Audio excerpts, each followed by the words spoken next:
They laughed when she walked in, every day, like it was a ritual. But this day, they crossed a line.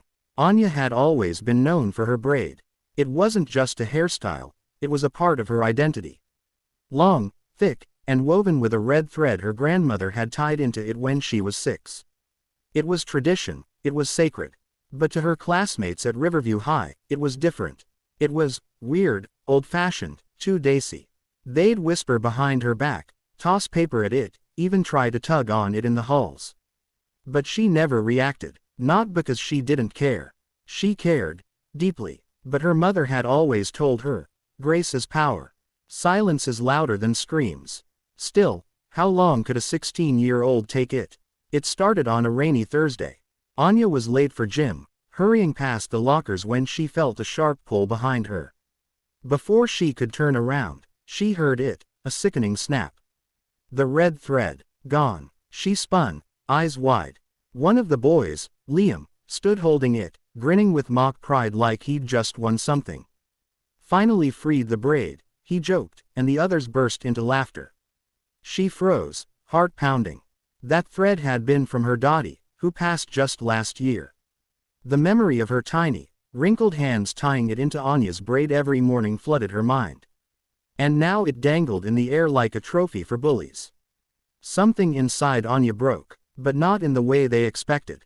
The next day, she walked in with the same braid, but with a new fire in her eyes. She wasn't going to cry. She wasn't going to complain to a teacher. She was going to show them. It began with her signing up for the school's self-defense club. Quietly, without telling anyone, every afternoon, she trained, punches, kicks, confidence. She started jogging in the mornings, meditating, sharpening her focus. Her braid no longer swayed timidly behind her, it whipped with purpose. She also found her voice in other ways. She joined the debate team, something she once feared. But when she spoke, even the loudest students grew silent. Her calm, precise words struck like arrows. Every speech was a piece of her pain, transformed into strength. And people noticed. Liam and his group didn't stop immediately. They still made comments, still smirked. But Anya never flinched. When one of them tried to tug her braid again in the cafeteria, she grabbed his wrist before he could even touch it.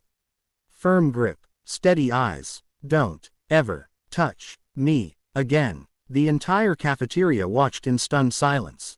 Liam's friend yanked his hand back, stammering a half-hearted joke. But it was over. Something had shifted. No more easy targets. No more easy laughs. Soon after, Anya spoke at an anti-bullying assembly. She didn't name names. She didn't need to. Her story, about heritage, strength, pain, and rising from it, left everyone in tears. Even the teachers. She wore her braid proudly on stage, a new red thread woven into it by her little sister that morning. People will always find something different to attack, she said. What they don't expect is for that difference to become your armor. That day, not just the bullies, but everyone began seeing her differently. Not as the girl with the braid, but as Anya, the girl who dropped the ones who tried to break her, without even throwing a punch. Liam, he stopped laughing. In fact, he stopped showing up much at all. Maybe it was shame. Maybe he realized that the crowd wasn't behind him anymore. But Anya didn't waste time thinking about him. She had speeches to write, skills to train, girls to inspire. She turned her pain into purpose, and her silence into strength. And her braid, it still danced behind her as she walked, bold, beautiful, unbroken.